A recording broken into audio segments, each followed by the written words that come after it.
ಕಾಂಗ್ರೆಸ್ನ ಪಕ್ಷ ಭಾಳ ಹಿಂದಿನಿಂದಲೂ ಕೂಡ ಯಾರಾದರೂ ರಾಜಕಾರಣದಲ್ಲಿ ವಾಮ ಮಾರ್ಗದಿಂದ, ಚುನಾವಣೆಯ ವಾಮ ಮಾರ್ಗದಿಂದ ಗೆದ್ದಿರೋದು ಇತಿಹಾಸದಲ್ಲಿ ಯಾರಾದರೂ ಇದ್ದರೆ ಅದು ಕಾಂಗ್ರೆಸ್ನಲ್ಲಿ ಭಾಳ ಹೆಚ್ಚಾಗಿ ಗೆದ್ದಿರೋದು.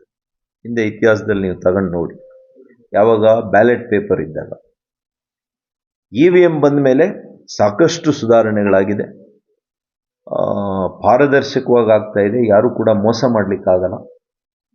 ಇವತ್ತು ನೋಡಿ, ಅವರು ಅವತ್ತು ಮೋಸ ಅಥವಾ ನಿಯಮ ಬಾಹಿರವಾಗಿ ಮಾಡಿದ್ರೂ ಕೂಡ ಇವತ್ತು ಹೈಕೋರ್ಟ್ ಮತ್ತೆ ಪುನರ್ ಎಣಿಕೆಯನ್ನು ಮಾಡಲಿಕ್ಕೆ ಆದೇಶ ಮಾಡಿದೆ. ಇವತ್ತು ಮತ್ತೆ ಪುನರ್ ಎಣಿಕೆ ಮಾಡ್ತಾರೆ, ನಾವೆಲ್ಲ ಅಲ್ಲಿರ್ತೇವೆ, ಯಾವ್ದು ಸತ್ಯ ಅಂತ ಗೊತ್ತಾಗುತ್ತೆ.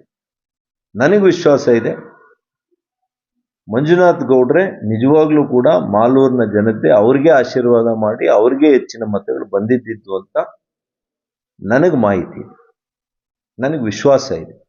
ಹಾಗಾಗಿ ಮತ್ತೊಂದು ಶಾಸಕರ ಒಂದು ನಂಬರು ನಮ್ಮ BJP ಪಾರ್ಟಿಗೆ ನಮ್ಮ ಅವಳಿ ಜಿಲ್ಲೆ ಕೋಲಾರ ಮಾಲೂರಿನಲ್ಲಿ ಆಗುತ್ತೆ ಅಂತ ನನಗೆ ಭಾಳ ವಿಶ್ವಾಸ ನನಗಿದೆ.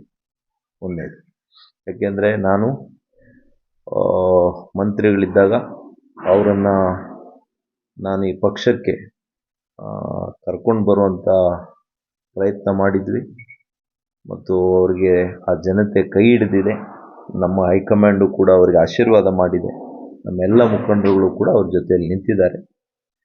ಇದು ಒಂದು.